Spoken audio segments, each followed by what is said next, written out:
بسم اللہ الرحمن الرحیم۔ السلام علیکم ناظرین، آج ہم ایک ایسے جاسوس کی بات کریں گے جن کا پاکستانی ISI اور فوج سے تعلق نہیں تھا، مگر پھر بھی وہ ایک کامیاب ترین جاسوس مانے جاتے ہیں۔ ناظرین، آج ہم بات کریں گے سید سلیم عباس کے بارے میں، جنہوں نے اپنے آپ کو ISI کے لیے والنٹیئر کر دیا تھا۔ یہ ہماری طرح عام سویلین تھے اور ڈیم بنانے والی کمپنی میں ملازم تھے، جنہوں نے اپنی زندگی کو پاکستان اور ISI کے نام کر دیا تھا۔ ISI جوائن کرنے کے بعد انہوں نے 6 مہینے کی سخت ٹریننگ لی اور ٹریننگ میں بہترین کارکردگی دکھائی۔ ٹریننگ مکمل ہونے کے بعد انہیں نئی شناخت دی گئی۔ ان کا نیا نام ونود چوپڑا رکھا گیا اور انہیں چائے کی فیکٹری کے مالک کی حیثیت سے انڈیا میں رہنا تھا اور اپنے مشن کو سر انجام دینا تھا۔ ان کے انڈر کمانڈ 4 ساتھی بھی تھے جو کہ فوج سے سلیکٹ کیے گئے تھے۔ رات کو ان کو انڈیا کا بارڈر کراس کرایا گیا، جس کے بعد ان کو دہلی میں قیام کرنا تھا، جہاں سے ان کے مشن کا آغاز ہوتا ہے۔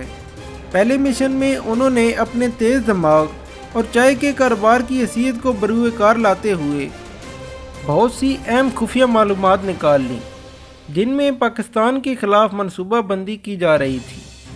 ان خفیہ معلومات میں پاکستان کا نقشہ بھی تھا، جس کے مطابق کچھ علاقے قبضے میں لینے کی تیاری کی جا رہی تھی۔ ان معلومات میں انڈین ٹینکس کی انفارمیشن بھی شامل تھی۔ ان ساری معلومات کی انہوں نے فائل تیار کی اور اپنے ادارے تک پہنچائی۔ اگلے مشن میں انہوں نے گورکھپور میں موجود ہوائی اڈہ بھی تباہ کیا۔ اپنے مشن کے دوران ان کی دوستی بھارتی آرمی کے بریگیڈیئر کی بیوی سے بھی ہوئی، جو ان پر فدا تھی، جبکہ سید سلیم نے اس بریگیڈیئر کی بیوی سے کافی اہم راز بھی چرائے۔ مسلسل مشن کامیابی سے مکمل کرتے ہوئے ایک دن سلیم صاحب اپنے احکامات کی ڈیلیوری کے لیے روانہ ہوئے تو DMI کی حراست میں آ گئے۔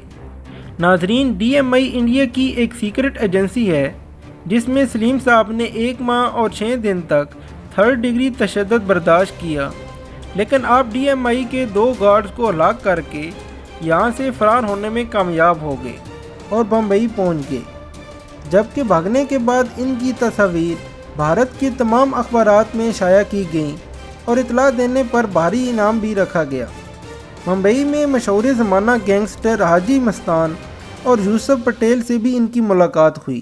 یہ دونوں بھارت کے سمگلر اور ڈان تھے، اور اہم بات یہ ہے کہ یہ دونوں مسلمانوں کے خیر خواہ اور ہمدرد بھی تھے، مگر ذاتی اختلافات کے باعث ایک دوسرے کے دشمن بھی تھے۔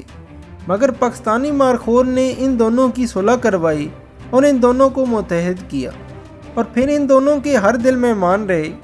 اس دوران ان کی ملاقات بالی ووڈ کے اداکاروں سے بھی ہوئی، جو کہ اس چیز سے بے خبر تھے کہ ان سے ملنے والا شخص پاکستانی جاسوس ہے۔ اس دوران ان کی تلاش میں آئے ہوئے CBI ایجنٹس کو بھی انہوں نے موت کے گھاٹ اتارا، جبکہ یہ CBI کے آفیسر ان کے ادارے کے آفیسر بن کر ان کو پکڑنے آئے تھے۔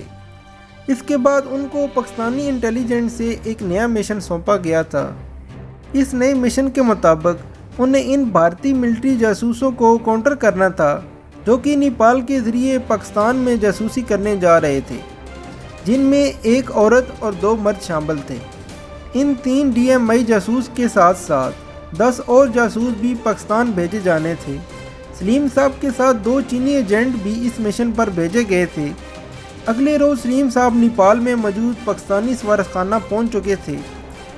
نیپال میں موجود سفارتخانے میں قیام کے بعد سفارتخانے کے افسر سے ملاقات کی اور اپنا مقصد بیان کیا، اور اپنے چینی ایجنٹوں کے ہمراہ پہلے مہاجروں کے بیس میں چھپے ان 10 ایجنٹس کو ہلاک کیا اور باقی 3 DMI ایجنٹس کی تلاش شروع کر دی۔ اسی دوران سلیم صاحب ایک ہوٹل میں مریم نامی چینی لڑکی سے بھی ملے، جنہوں نے سلیم صاحب کی اس مشن میں کافی مدد کی۔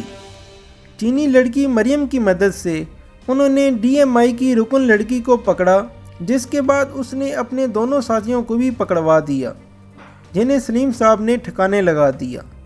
سلیم صاحب بتاتے ہیں کہ اگر یہ جاسوس پاکستان آ جاتے تو یہ بہت نقصان کرتے، جبکہ ان بھارتی ایجنٹ سے بہت اہم فائلز بھی برآمد کی گئیں، جن کو سلیم صاحب نے اپنے ڈپارٹمنٹ میں بھیج دیا۔ سلیم صاحب اپنے مشن کی تکمیل کے لیے تھائی لینڈ، بنگلہ دیش، سنگاپور، سعودی عرب اور ایران بھی گئے۔ جہاں پر انہوں نے اپنے وطن کے خلاف بنائے جانے والے منصوبوں کو ناکام بنایا۔ اپنے مشنز میں انہوں نے موساد کے کئی ایجنٹس بھی ہلاک کیے۔ ان تمام مشنز میں انہوں نے اپنی شناخت 3 بار چینج کی: سلیم عباس سے ونود چوپڑا، ونود چوپڑا سے آصف علی، اور پھر آصف علی سے رابرٹ مائیکل۔ تمام مشن مکمل کرنے کے بعد سلیم صاحب تھائی لینڈ کے راستے وطن واپس پہنچے۔